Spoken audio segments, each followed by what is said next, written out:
Psicologias, uma introdução ao estudo de psicologia. Autores: Ana Mercedes Bahia Bock, Odair Furtado, Maria de Lourdes Trace Teixeira. Editora Saraiva. Lição 1. A psicologia ou as psicologias. Ciência e senso comum. Quantas vezes no nosso dia a dia ouvimos o termo psicologia? Qualquer um entende um pouco dela.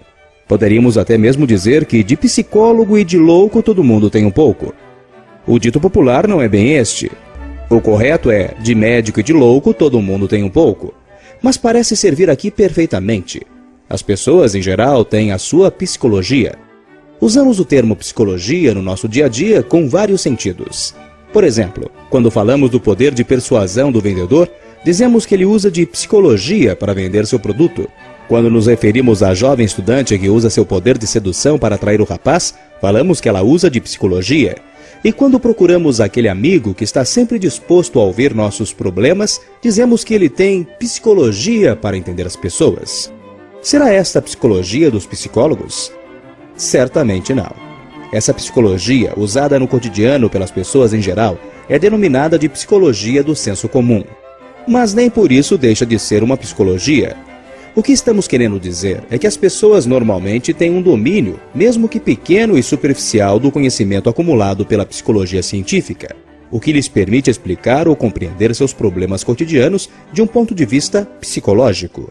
É a psicologia científica que pretendemos apresentar a você. Mas antes de iniciarmos o seu estudo, faremos uma exposição da relação ciência-senso comum.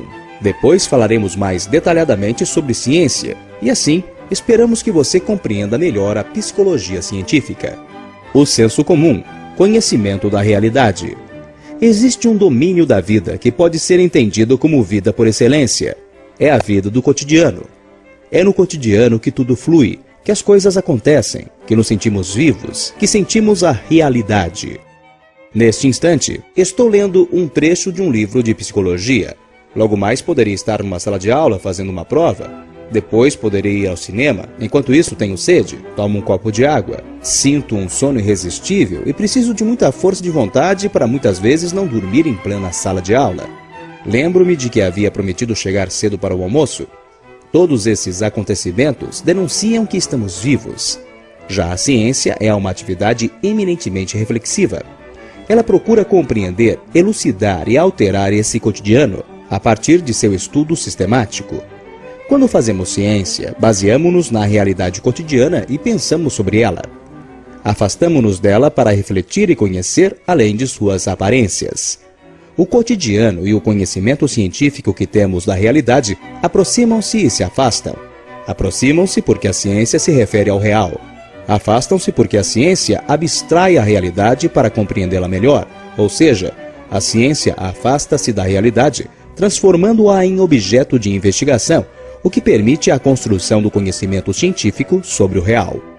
Para compreender isso melhor, pense na abstração, no distanciamento e trabalho mental que Newton teve de fazer para, partindo da fruta que caía da árvore, fato do cotidiano, formular a lei da gravidade, fato científico.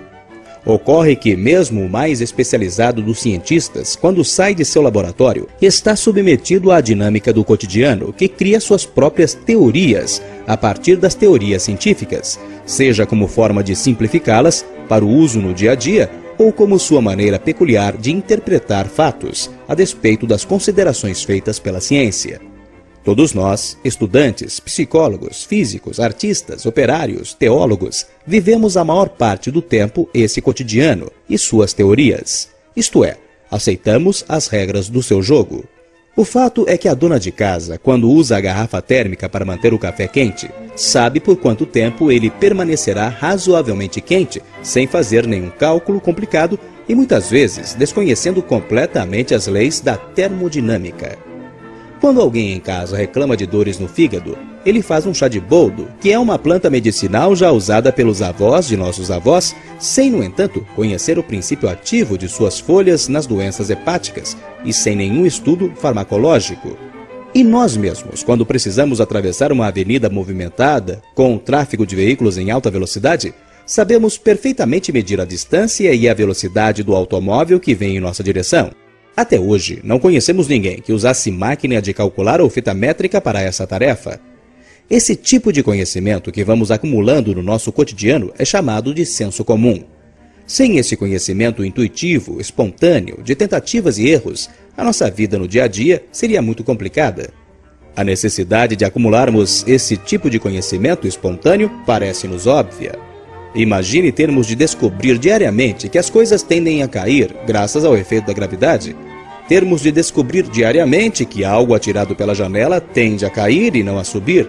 Que um automóvel em velocidade vai se aproximar rapidamente de nós e que, para fazer um aparelho eletrodoméstico funcionar, precisamos de eletricidade. O senso comum na produção desse tipo de conhecimento percorre um caminho que vai do hábito à tradição, a qual, quando estabelecida, passa de geração para geração. Assim, aprendemos com nossos pais a atravessar uma rua, a fazer o liquidificador funcionar, a plantar alimentos na época e de maneira correta, a conquistar a pessoa que desejamos e assim por diante. E é nessa tentativa de facilitar o dia a dia que o senso comum produz suas próprias teorias. Na realidade, um conhecimento que numa interpretação livre poderíamos chamar de teorias médicas, físicas, psicológicas, entre outras. Senso comum, uma visão de mundo. Esse conhecimento do senso comum, além de sua produção característica, acaba por se apropriar de uma maneira muito singular de conhecimentos produzidos pelos outros setores da produção do saber humano. O senso comum mistura e recicla esses outros saberes, muito mais especializados, e os reduz a um tipo de teoria simplificada, produzindo uma determinada visão de mundo. O que estamos querendo mostrar a você é que o senso comum integra, de um modo precário, mas é esse o seu modo, o conhecimento humano. É claro que isso não ocorre muito rapidamente. Leva um certo tempo para que o conhecimento mais sofisticado e especializado seja absorvido pelo senso comum, e nunca o é totalmente. Quando utilizamos termos como rapaz complexado, menina histérica, ficar neurótico, estamos usando termos definidos pela psicologia científica. Não nos preocupamos em definir as palavras usadas e nem por isso deixamos de ser entendidos pelo outro. Podemos até estar muito próximos do conceito científico, mas na maioria das vezes nem o sabemos. Esses são exemplos da apropriação que o senso comum faz da ciência.